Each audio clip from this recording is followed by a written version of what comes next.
couldn't really give you a date or a period of time when I decided to start my protest, because I don't really keep track of time all that well. I will say that it started sitting in my house and reading and just thinking about things teachers have taught me throughout my experience of being educated. Main thing being like history teachers, for example, will tell every one of their students, almost any history teacher will tell every one of their students that history will repeat itself.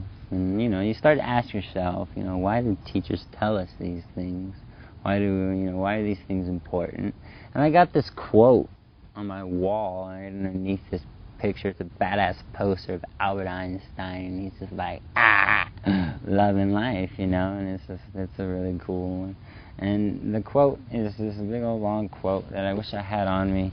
But the last part of it says that it is his conviction that killing under the cloak of war is nothing but an act of murder. And I think that one day it just kind of struck me, between the history teachers telling me that it's going to repeat itself and the fact that killing under the cloak of war is nothing but an act of murder being a true statement that I agree with, that has become my own personal conviction,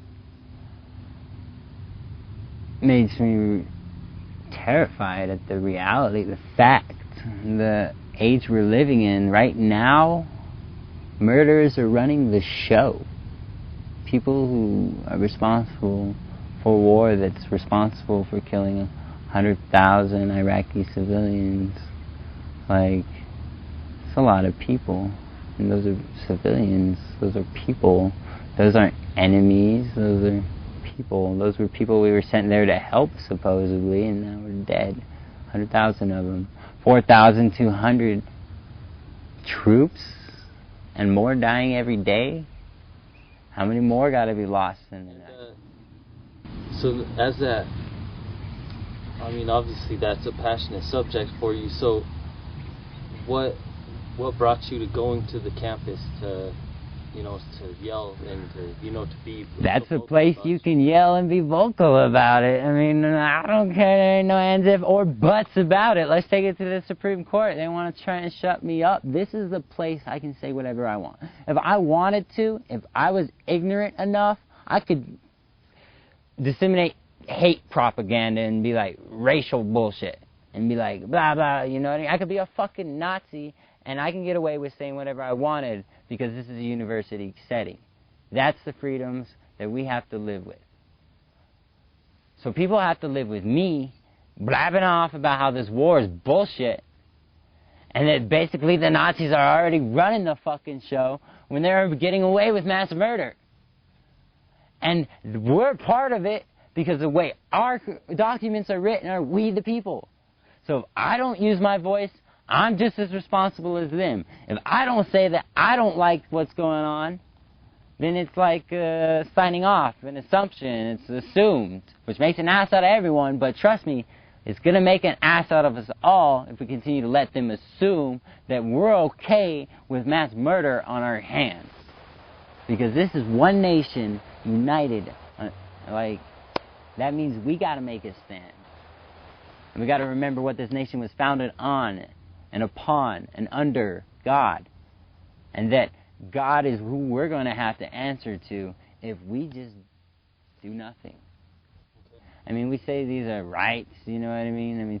These are God-given rights. We forget that. Inalienable rights given to us by God. They're not guaranteed by government. They've been guaranteed by the fact that we were born. We have a voice.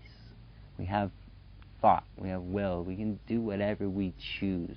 The possibilities are infinite. So,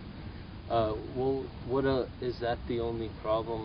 Do you think there's more problems in America besides? There's a lot of problems in the world. Problem with America is we think that sometimes we are the world. I don't know what America used to be because I didn't used to be here. I've read a lot about it, talked to people who've lived it. I know what America is now, and it's kind of scary. And I was in what year? Reconnaissance Platoon, Headquarters and Headquarters Company, 1st Battalion, 22nd Infantry Regiment, 4th Infantry Division. We were attached to 2nd Battalion of 502nd, the 101st Airborne. Deployed 14 November 2005, came back 29 November 2006. Okay. And how does it make you feel to hear someone protesting the war or the government or whatever? First off, I think it. I mean, even if I didn't agree with people that were speaking out, at least they got the balls to stand up and speak. These people that stay quiet are the ones that are the reason why the country's the way it is now. Okay, so would you say standing up is patriotic, whether or not the message absolutely. Absolutely, man. Okay, what is there anything you believe you could stand up and say that would be unpatriotic in America? Well, I'm sure some people might say that, but I mean, like, does he support terrorism? Vote McCain. He said in all the debates how he voted to send money to, quote, freedom fighters in Afghanistan to fight the Russians. But what he didn't say was those freedom fighters were the Taliban and Al-Qaeda. So people that support him are supporting somebody who supported the people that killed my friends. And so that's kind of my feeling on that.